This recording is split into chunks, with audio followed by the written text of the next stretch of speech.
예수님 이야기 22번째 시간입니다. 진짜 신앙 고백이라는 주제로 말씀을 나누겠습니다. 우리가 겉모습만 보고 또 직분만 봐서 신앙의 정도를 알 수가 없습니다. 우리는 신앙의 정도를 얼마나 교회에서 열심히 봉사하는가, 예배에 빠지지 않는가, 성경 공부는 어느 정도 하는가, 이런 걸로 보고 있습니다.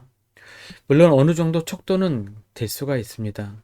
하지만 그것으로 어느 정도 성숙했는지, 어느 정도의 신앙인지 우리는 판단할 수가 없습니다. 심지어 자기 자신도 내가 진짜 신앙인인지 아닌지 판단하는 것이 쉽지는 않습니다. 우리는 우리의 영적 성숙의 정도를 분명히 알아야 합니다. 우리의 위치를 알고 있어야 변화가 가능하고 성장할 수가 있기 때문입니다. 오늘 본문을 통해서 진짜 성숙한 신앙인은 과연 어떤 신앙 고백을 가지고 있는 사람인지 함께 말씀을 나누겠습니다. 예수님과 제자들이 갈릴리 호수를 떠나 북쪽으로 여행을 하고 있었습니다. 지난주에 베세다에 가서 한 맹인의 눈을 2번에 걸쳐 고치신 기적을 함께 살펴보았습니다.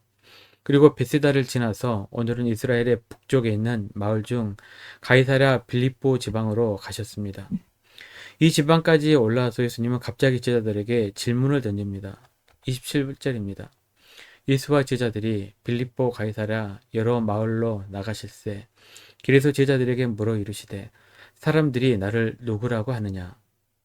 제자들은 여러 사람들에게 주워 들은 이야기를 예수님께 합니다.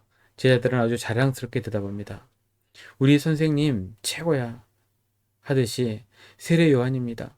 엘리야입니다. 선지자 중에 하나라고 합니다. 라고 대답을 합니다.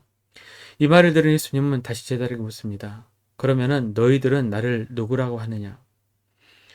다혈질인 베드로가 갑자기 손을 들고 대답합니다. 29절 하반절입니다. 베드로가 대답하여 이르되 주는 그리스도시니이다 하매 베드로는 자기 자신만의 매우 독특한 신앙의 고백을 하게 됩니다. 다른 사람들이 뭐라 하든지 간에 베드로에게 예수님은 그리스도이십니다 라는 고백입니다. 이 말은 우리는 너무 흔히 들어서 그냥 그저 그런 고백으로 들리지만은 이 고백은 그렇게 쉬운 고백이 아니었습니다.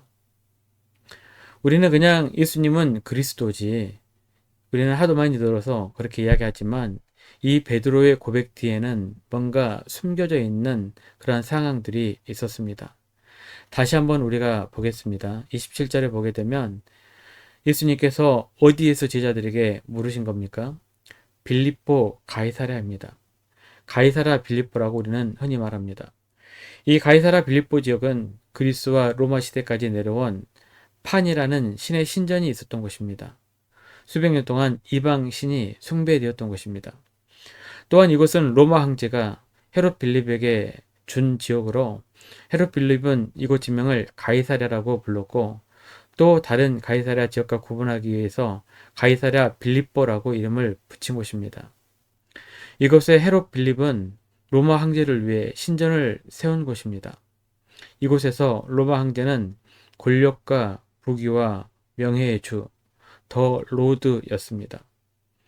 그런데 이곳에서 베드로의 신앙 고백은 이방신 판신 숭배 사상과 로마 황제의 숭배 사상을 완전히 파괴한 그러한 신앙 고백이었습니다.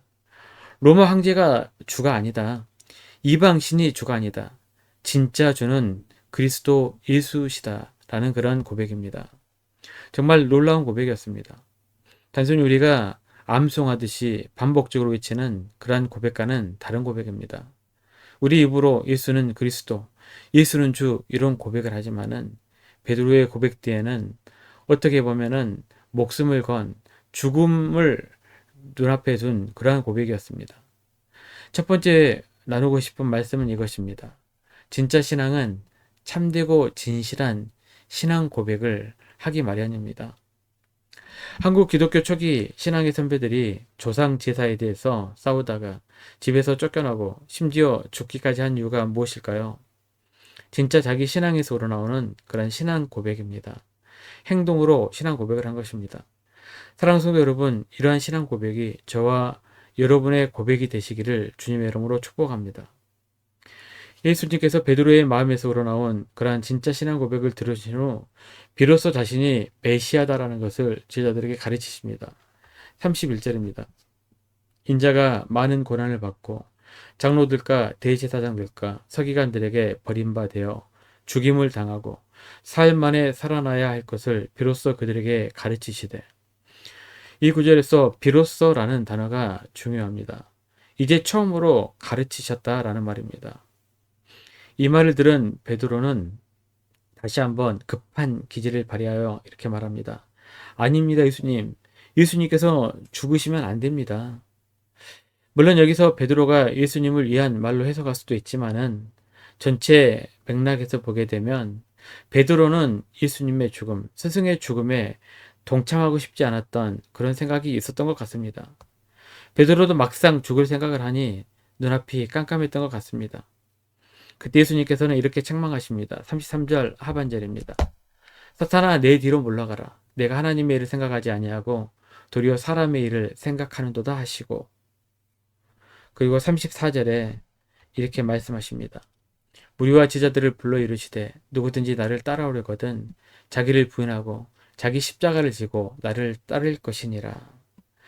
자기를 부인하고 자기 십자가를 지고, 저는 이것이 바로 참된 신앙의 핵심이라고 생각합니다. 자기를 부인한다는 말은 무슨 말입니까? 나는 없다라는 말입니다. 쉽게 말하면 나는 죽었다는 말입니다.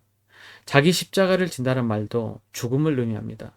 나의 죄는 그리스도로 말미암아 십자가에서 다 죽여버리고 나의 욕망을 죽이고 나의 뜻을 죽이고 나의 자존심을 죽이고 예수님을 따르라는 그런 말입니다.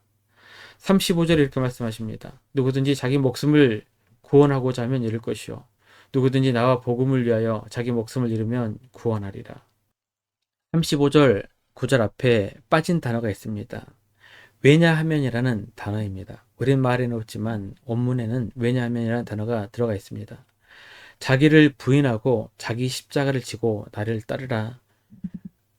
자기를 죽이고 나를 따르라. 왜냐하면 자기를 살리려고 하면 죽고 자기를 죽이면 살리라 라는 그런 말씀입니다. 그래서 두 번째 여러분들하고 나누고 싶은 말씀은 이겁니다. 진짜 신앙은 나는 죽고 예수로 사는 사람입니다.